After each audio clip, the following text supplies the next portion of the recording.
So there was a button inside of YouTube that I had to click in addition to starting everything else up. Well, But it looks like we're live now. Are we live? I don't know. I don't see anything yet. I'm showing we're live for 5 seconds now. All right. Well, I'm ready to join us, but I feel like I'm time traveling a little bit. So can you see a stream on the YouTube channel now? I can. But you can see us of the past? Yes. Okay. Just slightly. Well, so that was Jason's fault. This is like Spaceballs. So next time you're going to need to find the button in YouTube to start us on time. It's true. Look, I'm learning. The last time I didn't use YouTube, I used a different thing to stream. So this is my first YouTube stream. Well, and look how it's going. Just fine is how it's going. You ready to do this? Mm-hmm. Okay. All right, ready? Yeah, so it's Friday. It is. And here we are. Here we are. Let's go. Welcome to The Critical Path with Mary and Jason, a podcast about business development, company culture, and loving the place you work just a little bit more. Just a little bit. A little bit. This is episode 64, which is coincidentally our computer programmer son's favorite number. Oh, it is. It has to do with Minecraft stack limit or something. Anyway, so this episode is called Unleashing Your Superpower. And so this is a topic that we talk a lot about. We're not talking about Marvel versus DC. We could be. That's different. That's a different That's episode? different. Well, I mean, let's see where it goes.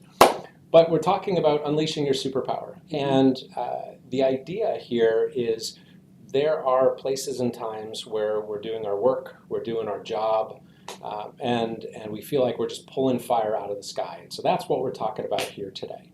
So before we even get into the topic, what housekeeping do we have? We have a whole boatload of stuff going on. Yeah, what do we have going on? Well, other than live streaming, and we're going to be trying to live stream Builder Chat. That's what this is practice for. Yeah, so on Tuesday, coming up next Tuesday, the 18th, we have our live streaming podcast event with Trevor Lund from GLY, so check that out. It's going to be exciting. Really cool. Yeah, we're going to be taking questions about tech. Not just cool, though, because we're not supposed to look at just the cool factor of Nope, tech. We have nope. to look at the value proposition as well. Yeah, so it's value versus cool. Value versus cool. Yeah. And then next Thursday, we're going to be running Builder Chat with Kabri Lerman-Schmidt of Hensel Phelps, talking about suicide awareness and prevention through Builder Chat. And so you can either join live and participate through ABC, or if you just want to be a spectator and share in the conversation, listen in on what's going on, you can check out the live stream for that. And if you chat and you feel like you don't get addressed quickly enough, that's on Jason, because Jason's on chat duty. Because I have to turn around like this to see the chat window. Anyway, we need to get some more tech support. Okay, so today's topic, we're talking about unleashing your superpower. And the whole idea behind that is that we have a philosophy that is everyone is built to do something.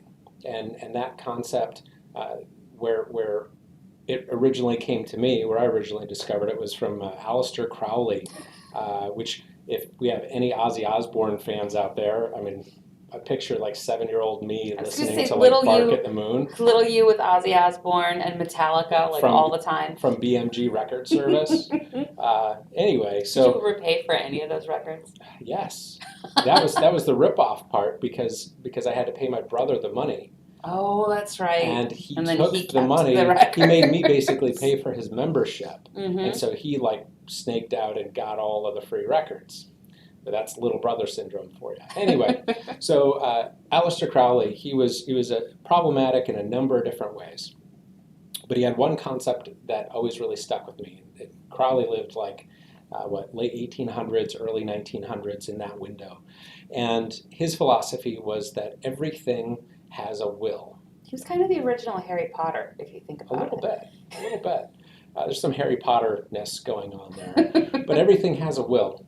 Every object, every person, every animal, everyone has a will. And what he meant by that, is, because we talk about it all the time, is that the will is not something that is basically your choice.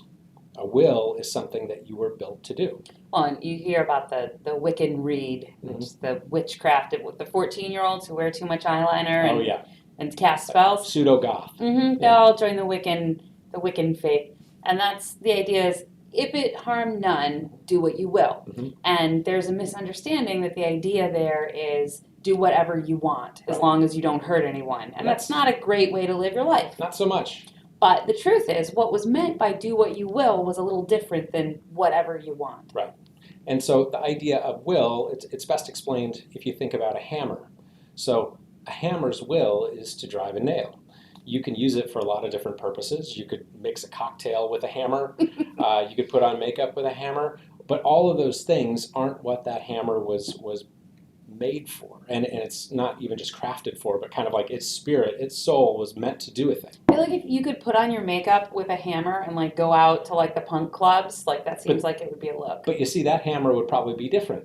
Like you would need a special hammer right. whose will was to put That's on right. punk rock makeup. It's sort of like there are many, what was it? There are many stabs, but this one is mine. This one is, yeah, right. Anyway, so we use that concept of your will because a lot of the times the world and work is so noisy that we kind of get confused and we get overwhelmed with all the stuff that we're supposed to be doing in our job and in our life and what have you. And we work with folks all the time and talk with people who are high performers, and they perform at that excellent level, but eventually what they find themselves doing is because they're good at a lot of things, they spend most of their time doing the things that they're good at instead of doing the things that they're great at. So this is like if you hire a millennial in who's like fantastic at graphic design, Right. and you hire them in to do your marketing, and then they end up spending 80% of their time making everyone's computers work because no one else can get the computers to work, and they always call on this young person and say, hey, fix my computer. Yeah. And they're not spending their time doing the graphic design that they're so good at. Or running the espresso machine, or some menial task that we just assign for those young people, fixing my cell phone. And then it comes down to the idea that as time goes by, more and more of your time gets sort of taken away, and it's sort of pulled away from you just by obligation. And before you know it, you spend almost no time working on the things that are your will. And those are the things that when you're carrying out your will, it feels like you're pulling fire from the sky. It feels like these are your gifts. These are the things that make you happy, get you up in the morning, make you want to do it again tomorrow. And these things are also the pieces that tend to make you super profitable. Mm-hmm. But we kind of relegate ourselves to doing all of these mediocre things, or things that we're mediocre at.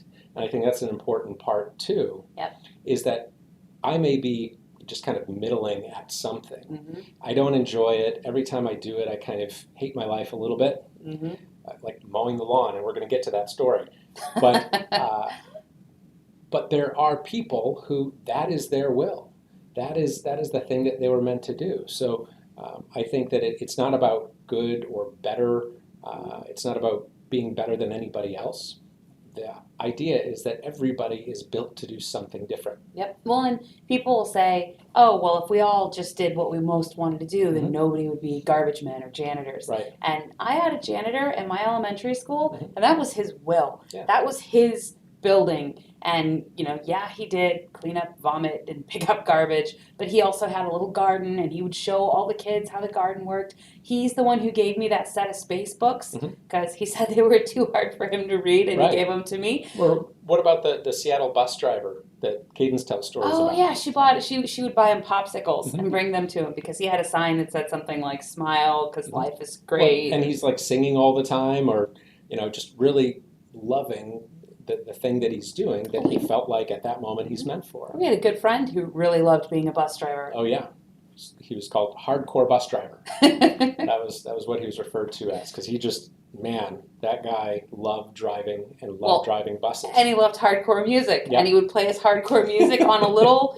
jam box at the front of the bus every day, and it was a college town, and the college kids loved him. So when we kind of translate this concept into business, what we see a lot of, this happens pretty commonly, is that you have a person in a company, maybe they're the owner, maybe they started the business, and they end up wearing 4 or 5 hats. They end up wearing executive, they end up wearing project manager, they end up wearing parts manager, Mm-hmm. and they end up, taking care of sales. And what ends up happening is that they start to get pushed into leadership roles or executive roles, and many times they don't really want to have anything to do with that role. Mm-hmm. They do it Not because their will. right, it's not their will. They do it because someone has to do it. And then we spend all of our time working on those things that kind of pull us down instead of lifting us up. And we spend that time doing just kind of a halfway job.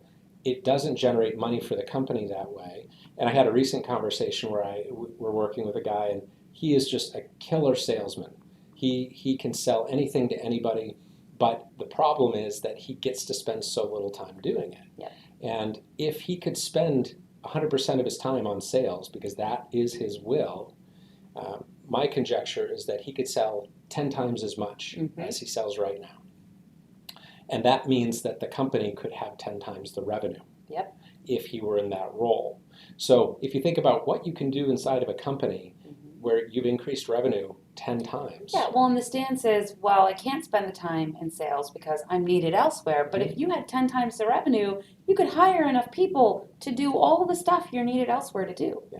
And I think that the bigger cost there is that you end up not really being your full self, because you're not doing the things that charge you up. You're only doing the things that have to be done. Yep. I understand things have to be done. I get it. But I think we use an analogy called the pain point. And with the pain point, that comes into play most often with compensation, with pay. Mm-hmm. And the meaning of the pain point is the idea that everybody requires a certain amount of money in order to stay out of fear. So this, and we were there, right, when we were young. If you're worried about whether or not your car is going to be repossessed, if your power is going to get shut off, if your kids have enough food, if you're worried about any of those things, then you're still in the pain point. And the problem with that is that until you get out of the pain point, you will never fully be present at work. Because you're always worried about what's going to happen next, about whether everything's going to be okay. Right. So the challenge there is that from an employer standpoint, it's important that you do whatever you can to get your people out of the pain point. You have to help them understand what it is and understand what it is yourself. Get them out of their pain point so that they can actually be fully present and use their gifts to the best ability. Yep, absolutely. So that kind of comes into play into this conversation with the pain point, is that what ends up happening commonly is that we're spending so much time on all of those tasks that drag us down and cost us and drain us. And all of the tasks that we wake up for, all of the tasks that we look forward to, we don't get to do them. Yep. So we're kind of always then underwater, always then in the pain point. In the pain point, yeah. Right? And it's really difficult to claw your way out. But the first step is just kind of taking a stock of where are you at. And so we recommend that everybody does this from time to time, periodically. And we'll do exercises similar to this when folks are contemplating taking on a new job, or making some sort of significant shift, or if they've just kind of hit a rut or a dead end and they feel like whatever's happening now, it isn't working. Yep. So the exercise that we have folks run through is we have everybody jot down what are all of the major activities that you're responsible for over the course of a given week. And so you could start with work activities. That's kind of an easy place.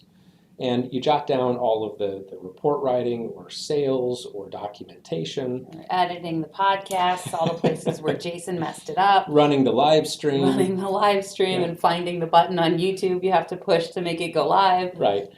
Having sales meetings, having performance reviews, having performance improvement plans. What are all of the tasks that you have over a given week? And when we run through that exercise, it usually the first reaction to that is you kind of sit back and look at it and say, wow, I kind of do a lot of stuff. Yep. There's kind of a lot on my plate. And if you haven't really hit that point yet, you probably should think a little bit harder, because chances are you do more than what is at the front of your brain. And if you really don't do enough that you're like, wow, then enjoy it, because it probably won't last. So then the next step is basically running through that list, and you want to do it kind of quickly. You don't want to overthink some of this stuff. Perfect is the enemy of good. So we want to run through that list of all of the different tasks that you're responsible for, and you just rank them. So let's use an arbitrary scale of 1 to 10. Mhm. And 1 is a task that drains you, that kind of pulls away from you, it costs you. Monthly accounting. Oh gosh. Yeah, like it'd be like a -10 for me. But 1 through 10, you find where's the low spot and then where's the high spot. And so the high spot would be a 10. And these are things that you do when you do. You're excited. It feels invigorating. It feels like jumping in cool water when it's hot outside. So for me, it's probably like when I'm developing video games. Mhm. I don't ever get to do and literally have never done for money. Right. Not yet. Watch Not yet. for it. Yeah, it's on the horizon. Yeah. But so you try to identify and just categorize those things. How do I feel about all of the tasks, all the responsibilities that I have? And as you go through that, you'll start to see some trends. So what's closest to a 10 for you? Man, I really like training. Mm-hmm. When we have in-person training and our foreman basic training program, I'm super jazzed about that, because working with foremen and field leaders, that's something that really gets me up in the morning. It gets me excited. And I think especially like we have some groups that just are really fun to be around, and that we get to know them a little bit, and we start to kind of develop that rhythm where it's not like the getting to know you, it's like they're old friends when they come in. Yeah. And those groups, I think when we have training with them, and it's like we're having a break and you're yelling at me in the cafe because I'm too busy chatting with everybody to want to get back to training, like that's my happy place. Yeah. Well, and I love one of my favorite parts about training is when you first meet people and they're skeptical. Mm-hmm. They don't really know what to make of you, because we are kind of odd birds. And No. and they don't really know how to interact.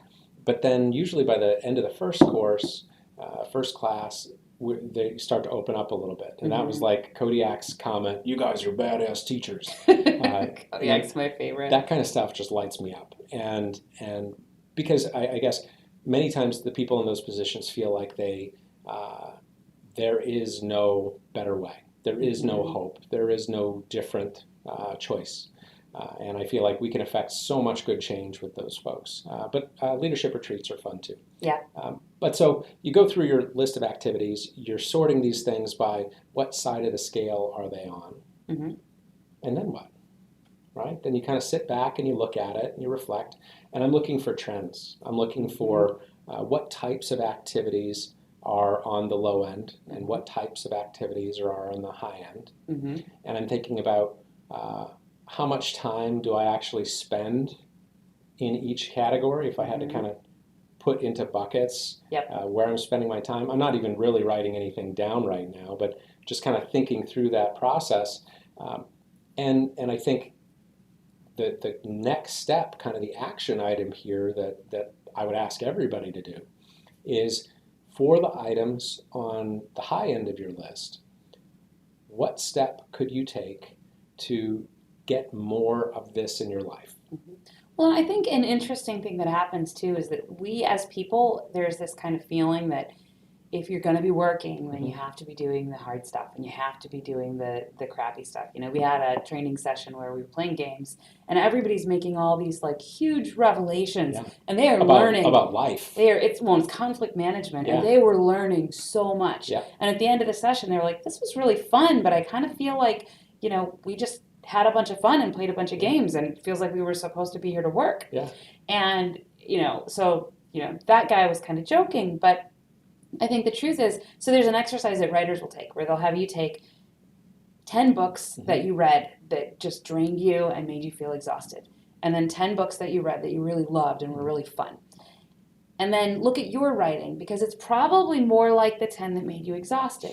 Because we feel like, you know, that's like for me, like Tolkien, right? Like you feel like that's the art. And then whatever the little fun book is, like that's just for fun. That's Right. I want to be the art, Yeah. right? And in the same way, I think at work we feel like we're supposed to be working on the stuff that's heavy. And when you find your way to a place where you're working and you're having an amazing time, it almost feels like you're cheating. What was the quote from a client that was all work is pain?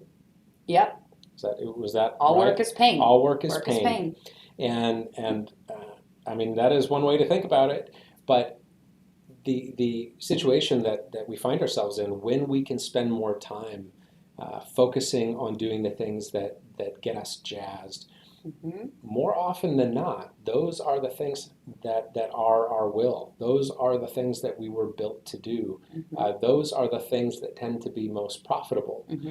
And so if you could spend all of this time focusing on doing the things that are most profitable, and you're focusing on the things that recharge you and get you excited about life, and you take active steps by identifying action items to minimize reducing the time spent on those items that take away from you.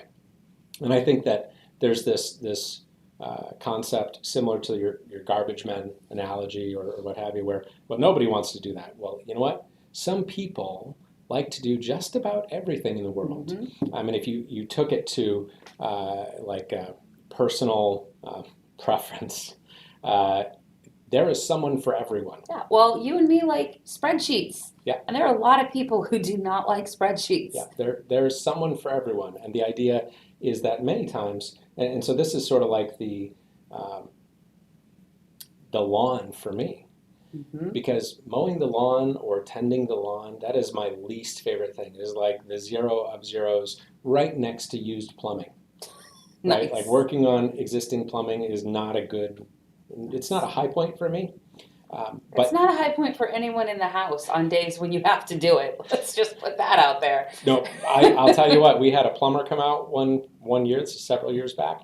That guy loved his job. He like took the toilet off and he was just was jazzed. he the one who said turlet? Yeah, he's turlet from like New Jersey from or like something. New Jersey, Boston, yeah. maybe Boston. We need to hit up Bill Greenwood and see what he has to say Ask about him turlet. if it's turlet or toilet. Right. Yeah. But no, he loved his job, and I couldn't believe it, and it was not fake. Anyway, so cutting the lawn for me is something that's a low, I'll call it a low joy item. And when I'm in that situation, like we hit the point in our career and our lives where we could just hire that out, and we just don't have to spend time mowing the lawn anymore. And if you look at the cost of having that done and the emotional tax that it puts on me with the trade-off for dollars, it does not make sense at all to go do that. But there are people who could perfectly afford to pay somebody to do it. But that's their contemplative space. That's their joy. No. I'm talking about, so for some people, it is their joy. Yes. I'm talking about the people like me who aren't getting it done. Who just still choose to do it. It's almost like self-flagellation or something, where you do it to almost punish yourself because, hell or high water, you're not going to pay somebody to do it. But guess what? It took like 4 hours to do. Yep. And if it was for exercise, there are many other things you could do that you would enjoy more that would charge you up. So it's important that we look at those things in our workplace too, to figure out what are the things that charge me up and what are the things that don't. So the last piece here in terms of how to unleash your superpower and sort of free up your resources is that many times when we hire for a specific role. We hire for a job. Yep. Project manager. Got to hire a project manager. Right. But we're not necessarily hiring for gifts. We're not necessarily hiring for will. And that concept doesn't even really come into play in most interviews or job postings or trying to find somebody to fill that void.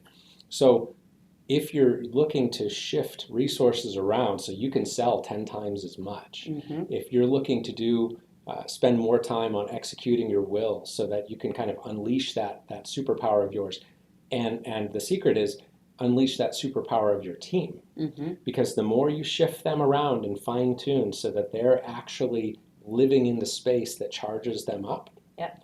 and you're finding folks to fill the voids who they're doing things that charge them up, Mm-hmm. then that is how you create teams that are unstoppable. Yeah, absolutely.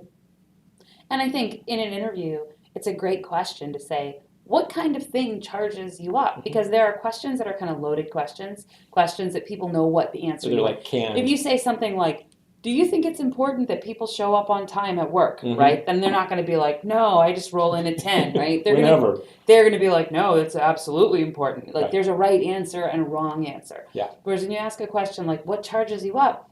There are so many different possible answers. Mhm. You're likelier to get a true answer, Mhm. and that can really help you to identify the right seat on the bus for that person. And when we help onboard folks, so we help identify talent or identify holes, and we sort of bring those people in and act as matchmakers. And so that is kind of the fourth dimension that we're looking at when we're trying to find a good fit, is cutting into the quick of the person and trying to understand what their will is. Because when you understand what their will is and you understand where the voids are in the team, then you're much more likely to actually have somebody stick around. Yep, absolutely. So that is episode 64. Holy cow, how do we make it 64? I know, right? Yeah. Unleashing your superpower. Unleashing your superpower. Yeah. So we have lots of interesting stuff coming up. Feel free to like, subscribe, share, podcast, join us on Builder Chat. You can find us. You can find us at www.thecriticalpathpodcast.com. You can find us on LinkedIn. You can, all over LinkedIn. Lately. All over, yeah. If you talk to people who's like, you're everywhere. How are you everywhere? Well, it's work. It's true. Yeah, but it's a lot of fun. And you can find us in West Seattle. West Seattle Island. Island, yeah, it's been converted into an island. So. And we had Jetpack Cohort come out in person, socially distanced. Yeah. We worked really hard to make sure everyone was comfortable and safe, but it was really nice to see some people again. It was awesome. That was great having people all together. Mm-hmm. Yeah. So watch for it. Watch for it. Do we have outtakes? You want to riff on some live outtakes? Wait. So we talked about superpowers at the beginning. Yeah. So obviously, if we're gonna have you and I are gonna have I thought we talked about this. A superhero Didn't we Titan talk about battle. this? No, it was like some kind of tool thing or whatever. But I'm like actually Marvel and DC, right? Okay. So and you can't be Gambit because that's old. That's your favorite and Okay, whatever. You can't be Gambit. So and I won't be Wonder Woman. Wow. Yeah. So who are you gonna be? We're gonna have and this isn't like who's your favorite or who's the most fun or who's coolest. Like if you and me are gonna have like an epic battle. Oh. We're gonna have an epic different. like throwing buildings around and cars flying through the air, but we're both superheroes. It's like a Batman and a Superman thing, but not those two, because. Okay, so this is the game of eliminating all of the superheroes. Let's take away everyone you might want to be. Okay. Go. Piano tuner man. That's not a Marvel or DC I will tune superhero. pianos Marvel or to DC? within an inch of my life. Marvel or DC? Oh, so we're just picking like camps. No, it has to be one of those. There is no piano tuner man. But you said take away all the ones that you'd want to be. No, not really. I just no. So I said no Gambit just because I'm not being Wonder Woman. Just because otherwise we have our favorites we always go back to. So none of those. Yeah. So then from there, and then I just said like two superheroes battling, and I said but not Superman and Batman because like they already did that in the movie. I'm not saying you can't be Batman because I'm certainly not going to be Superman. So. So this is for the fight? Yes, for the fight. Who do you want to be in the fight? It's a tough one, right? Yeah. I think maybe I'm going to do Lady Thor. What about Plastic Man? Plastic Man. Yeah, he's like Gumby. Is that like the guy in the Fantastic Four? Yeah. Oh, who is that? I think it was Plastic Man or something. I think it's Plastic Man. Anyway. Okay, so you're going to be the guy Here we go. in the Fantastic Four. Watch for it. I'm going to be Lady Thor. I'm going to smash you with my giant Lady Thor hammer. It's going to be epic. I'm done. You don't want a superhero with me? I'm going to lose. Well, sure, but I mean, it's the journey, you know? Tech support. All right, ready? End stream. See ya.